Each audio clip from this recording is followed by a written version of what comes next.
Muito bem, candidatos, vamos fazer um breve comentário sobre as questões dissertativas, discursivas da prova para delegado de Polícia Civil, Polícia do Estado do Rio de Janeiro. Muita atenção para não haver complicação. Vamos lá? Vamos colocar aqui a primeira questão.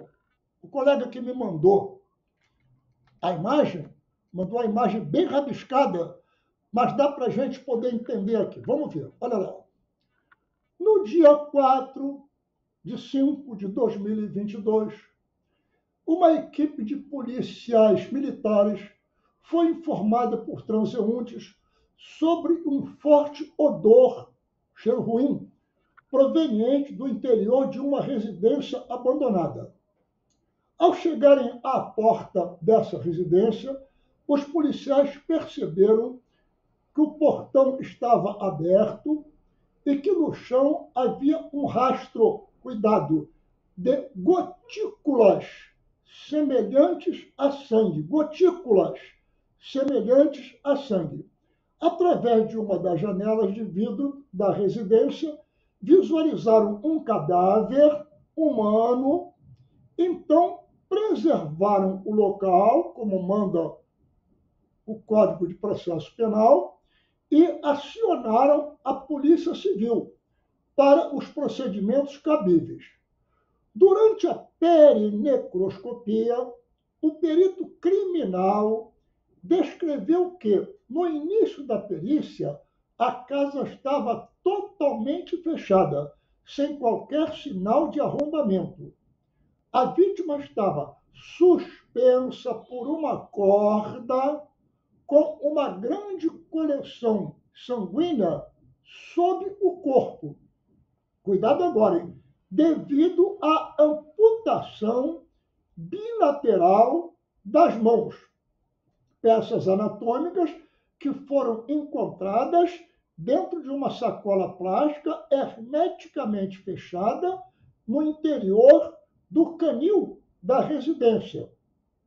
Uma das extremidades da corda estava fixada num caibro de madeira do telhado, enquanto a outra envolvia o pescoço do cadáver num laço único, supraioideo, oblíquo, ascendente, descontínuo, cujo nó tangenciava o osso occipital. O pé direito do cadáver era a única parte dele que estava em contato com o solo. Ao lado da vítima foi encontrada uma faca de cozinha suja de sangue. Por fim, o perito criminal ainda descreveu o sinal de Romanese em 7 lesões superficiais produzidas por arma branca, localizada na parte externa do antebraço direito do cadáver.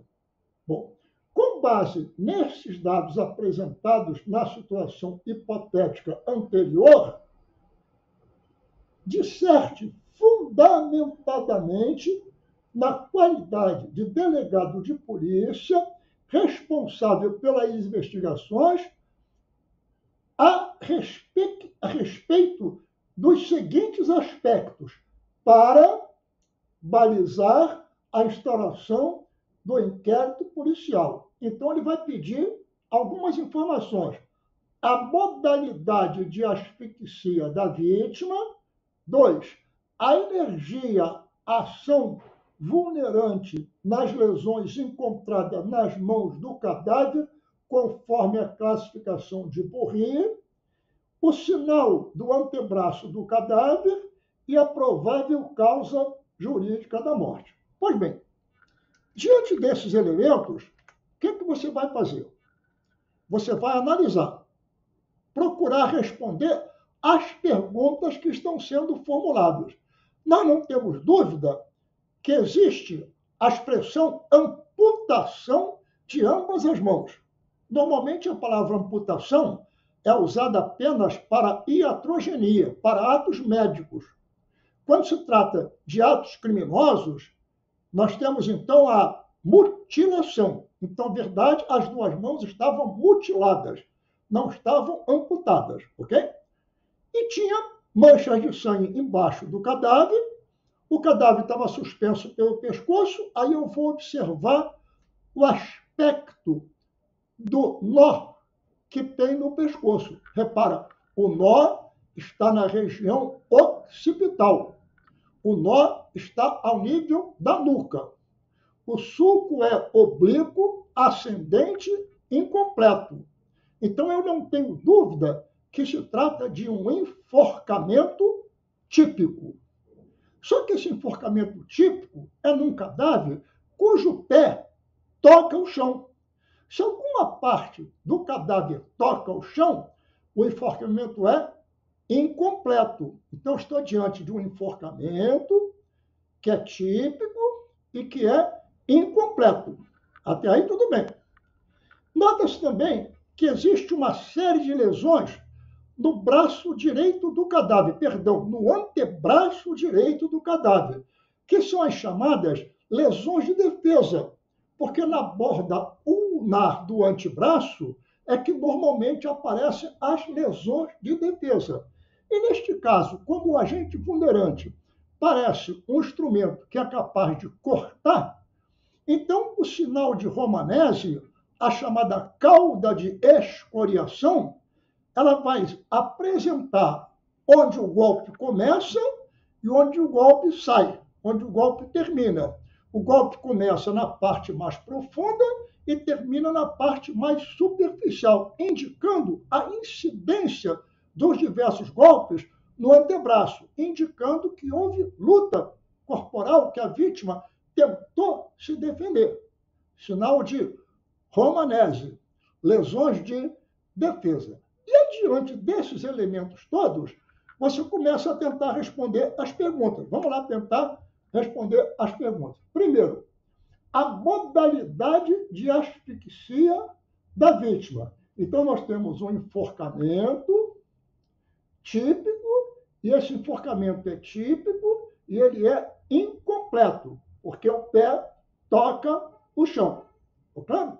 A energia, a ação vulnerante nas lesões encontradas nas mãos do cadáver, conforme a classificação de Bourri, pelo amor de Deus, aí a coisa pega fogo.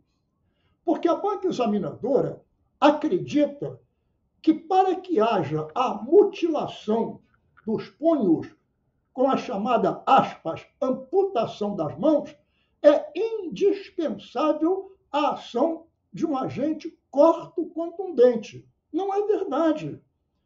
Nós obtivemos várias informações de especialistas em ortopedia que trabalham na amputação de mãos, amputação de pés, e que jamais usaram um agente corto-contundente para fazer essas amputações. As amputações podem ser feitas perfeitamente com um bisturi. Podem ser feitas perfeitamente com uma faca de cozinha. Qualquer agente vulnerante capaz de cortar, ele pode se insinuar entre os ossos da articulação do punho ou entre a articulação do tornozelo e fazer a chamada mutilação dos pés ou mutilação das mãos, independentemente de ser um agente contundente. Por favor, observem isso. Aquelas imagens terríveis dos muçulmanos decapitando as suas vítimas em praça pública, aquilo ali mostrava que eles decapitavam as suas vítimas não com uma espada, não com um machado, não com uma machadinha, não com um agente contundente, mas com facas, com agentes pérfuro-cortantes de um gume.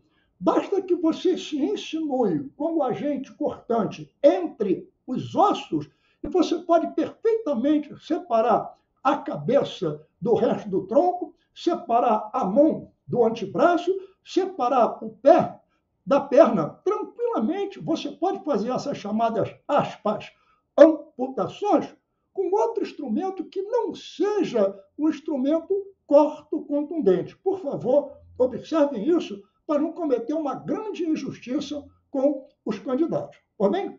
Bom, agora que eu vi essa questão da energia vulnerante, o sinal do antebraço, nós já falamos, que é o sinal de Romanese, as chamadas lesões de defesa, a cauda de escoriação mostrando a incidência do golpe e, finalmente, a provável causa jurídica da morte. Quando se fala em causa jurídica da morte, suicídio, acidente, crime. Então, não há a menor dúvida que se trata de um crime.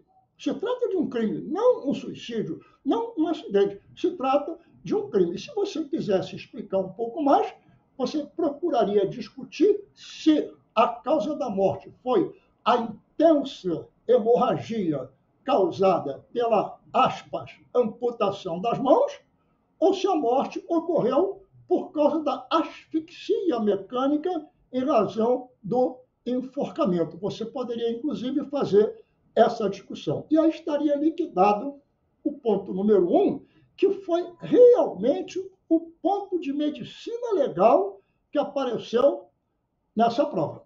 Pronto? Tranquilo? Vamos, então, para a questão número 2. Na questão número 2, o que você vai encontrar? Você vai encontrar que o examinador esquece a medicina legal e trabalha com o processo penal. Ele quer que você descreva a inversão que é possível na cadeia de custódia, mas que você especifique em qual é o artigo, qual é o inciso, qual é a linha que você encontra essa expressão inversão na cadeia de custódia. E aí ele coloca ali como ponto principal, ponto nevrálgico, o artigo 158, lá na letra C. Na letra C. Evidentemente, toda vez que você vai fazer uma cadeia de custódia, podem acontecer inversões a todo momento. Está chovendo, o trânsito está muito intenso, as armas podem desaparecer, a chuva está levando o sangue. E aí, muitas vezes, a pessoa que primeiro chega no local, antes dos peritos criminais, ele é obrigado a fazer uma reserva daquele material, invertendo completamente a ordem da cadeia de custódia, independente de ser lá no 158, letra C, 158, letra A. O importante é que, havendo um momento que obriga aquele que está no local preservar os vestígios antes que eles desapareçam, mesmo antes da chegada dos peritos criminais, essa ação tem que acontecer. E aí acontecerão as diversas inversões de posicionamento na cadeia de custódia. Entretanto, o examinador preferiu que fosse quando você pede exames complementares, nada impede que alguns exames complementares sejam feitos na frente de outros em razão da especificação daquele tipo de exame complementar. Está bem que se diga isso, mas não é apenas isso. A chuva, o policial que chega no local, o trânsito muito intenso, a probabilidade do material desaparecer, isto aí, desde o início da cadeia de custódia, isso já pode acontecer. Então, a gente espera que o examinador, ao invés de ficar muito ligado com o artigo que ele está se referindo, com a letra que ele está se referindo, com o inciso que ele está se referindo, ele observe se o candidato está expondo realmente o que interessa para aquele que chega no local para fazer a perinecroscopia. Ok? É isso que a gente pede, que haja boa vontade na hora dessa correção. Pronto? Muito bem. Vamos lá, então, para a questão número 3. Na questão número 3, o que é que nós estamos vendo? Um homem de 33 anos de idade, após libação alcoólica e consumo de drogas, envolveu-se em uma briga com um casal. Em seguida, foi encontrado morto, com sinais de asfixia. Não foram exploradas laboratorialmente as evidências cadavéricas e a necrópsia apontou um conjunto de evidências fracas que levaram à causa-morte de esganadura. Então, reparem bem. Briga, um homem que havia bebido, que havia usado drogas, e que aí depois, na briga, faz um exame muito superficial e encontram sinais de esganadura. Aí vem a pergunta. A partir da situação hipotética precedente, discorra sobre o valor de eventual exumação meses após a inumação do cadáver. Veja, meses não diz se são 6 meses, 9 meses, 12 meses, 20 meses. São meses após a inumação do cadáver. Ou seja, não dá para você garantir se esse cadáver está tão simplesmente em putrefação ou se ele já está esqueletizado. Mas, de qualquer maneira, abordando o enquadramento dessa exumação no Código de Processo Penal. Ou seja, como é que o Código de Processo Penal trata a chamada exumação. Cuidado agora para você entender. Ele quer que você fale na dinâmica básica dessa perícia, fale na sua técnica básica e fale na sua respectiva finalidade. Bom, diante disso, doutor, o que a gente vai fazer? Exumação. Código de Processo Penal, 163, 164, 165. Podemos até ir no 166. E aí, quando você faz a exumação, você tem a presidência dessa exumação pela autoridade policial, o delegado de polícia, que vai lavrar o auto de exumação, que deverá ser subscrito por todas as pessoas que estão presentes naquela diligência. Todas as pessoas. O delegado de polícia é o último a assinar esse auto de exumação. Enquanto isso, o perito legista vai fazer o laudo de exumação. O laudo de exumação. Só que ele não vai fazer o laudo de exumação agora. Ele vai fazer o exame da sepultura, o exame externo, vai solicitar que os coveiros façam a abertura da sepultura, vai ser feita a abertura do caixão, vai ser examinado o cadáver no estado em que ele se encontra e vai ser colhido o material. Porque vamos admitir que esse cadáver já esteja esqueletizado.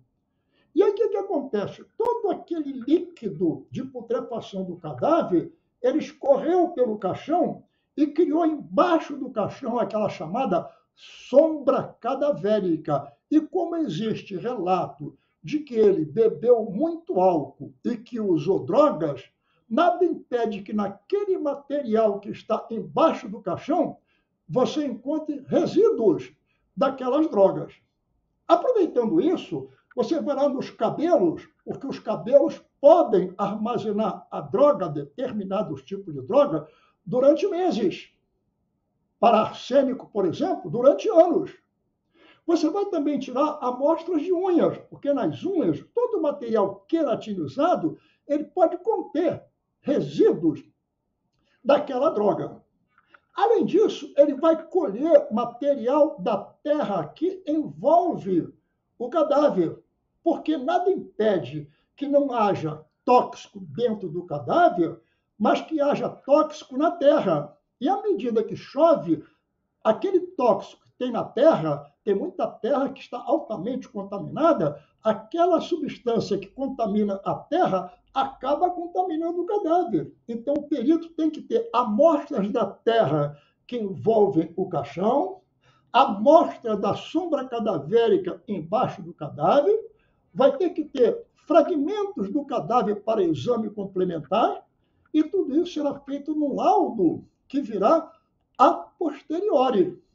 Este é o trabalho da exumação.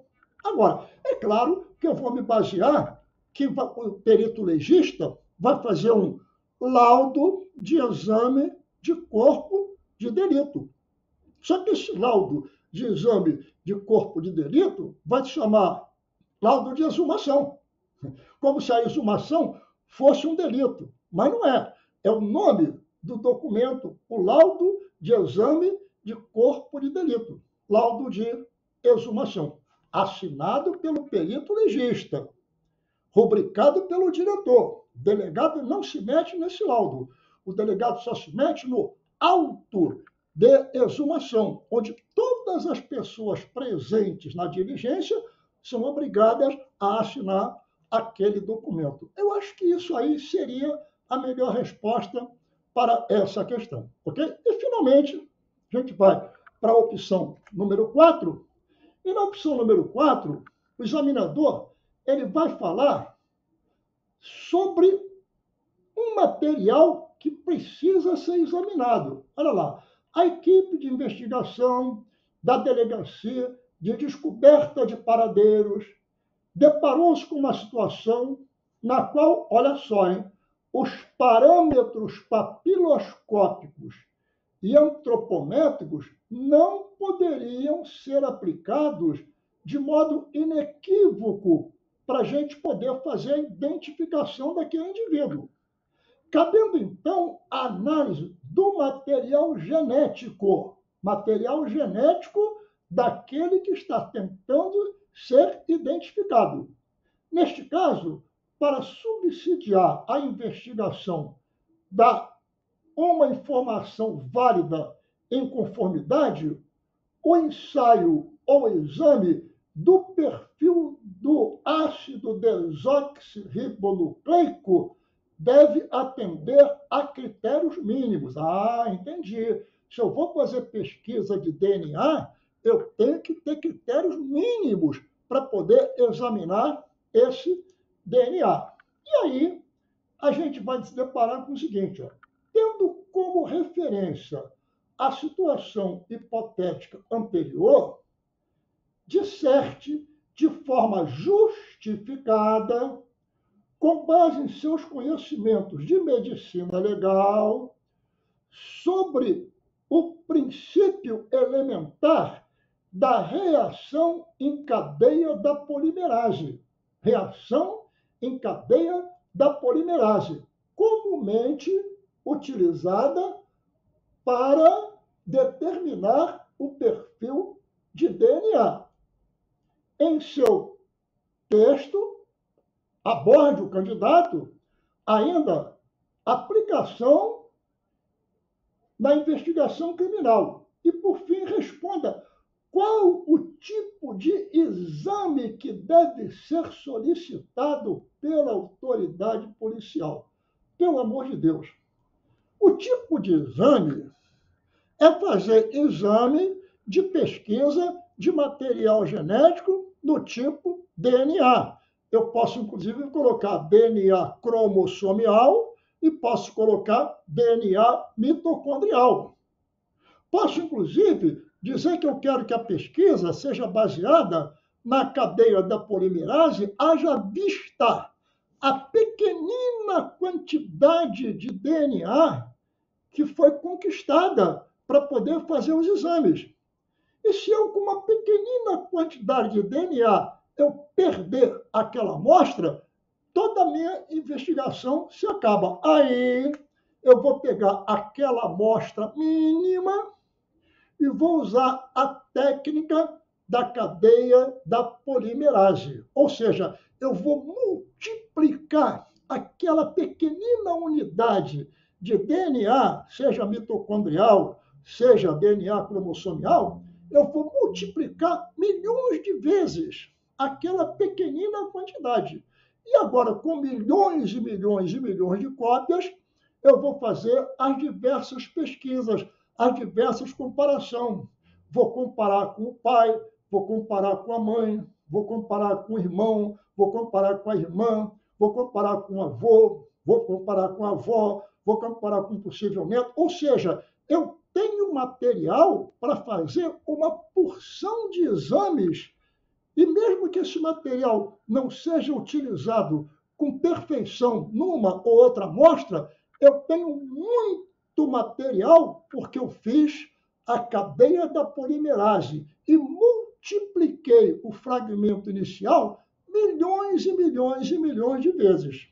É claro que para eu fazer isso, eu vou seguir uma técnica. E aí eu duvido muito que o examinador quisesse que você colocasse a técnica toda, que você colocasse os primers, que você colocasse as sequências. Ele não quer isso. Ele quer que você entenda que você vai fazer uma multiplicação da pequenina amostra que você tem para depois fazer os diversos exames. É isso que a gente pensa que deveria acontecer nessa prova. É preciso que o examinador entenda que o delegado de polícia, no seu trabalho, ele não é obrigado a saber tudo isso da parte médico-legal.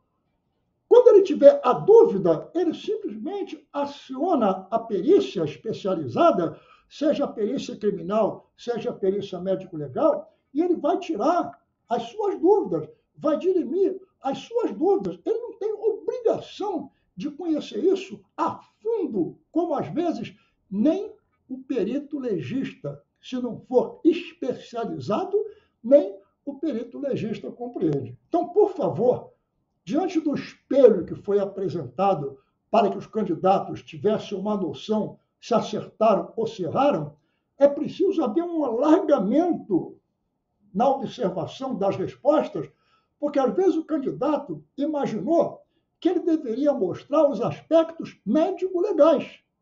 E, de repente, o examinador estava preocupado com o artigo do Código de Processo Penal, com o inciso do Código de Processo Penal, como se fosse uma prova de processo penal.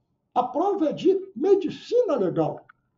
Dizer que o exame que ele vai solicitar na cadeira da polimerase é um exame de corpo de delito direto, sinceramente, é uma coisa que chega a ser traumatizante. Ele vai solicitar o exame especializado que ele vai requisitar. Ele não vai botar assim, requisito exame de corpo de delito direto. Sim, mas direto de quê? Ele tem que dizer qual é o material que ele está encaminhando para esse tal exame de corpo de delito direto. Ok? Então, é isso aí que a gente está pedindo, muita paciência da banca examinadora e muita compreensão. Reitero, amputação, ato médico. Mutilação, ato traumático. Mutilação pode ser feito com agente corto-contundente, mas pode ser feito com agente cortante e pode ser feito com agente pérfuro-cortante, uma faca de cozinha. Nada impede que você possa separar as mãos do antebraço usando uma faca de cozinha. Uma vez, num concurso anterior, perguntaram que tipo de instrumento era o estoque, porque achavam que o estoque tinha que ser um agente perfurante de médio calibre. Aí depois apareceu um livro dizendo que poderia ser pérfuro cortante de um gume. Depois apareceu outro livro dizendo que podia ser pérfuro cortante de 2 gumes.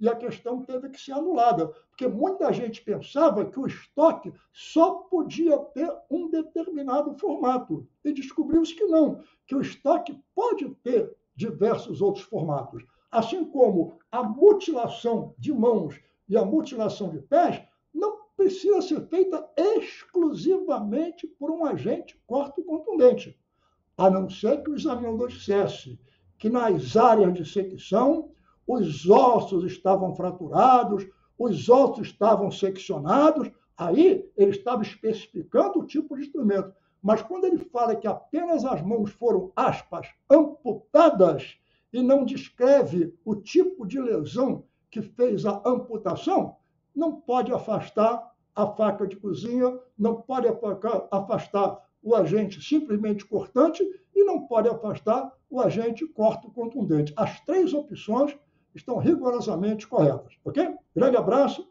muita sorte para vocês todos.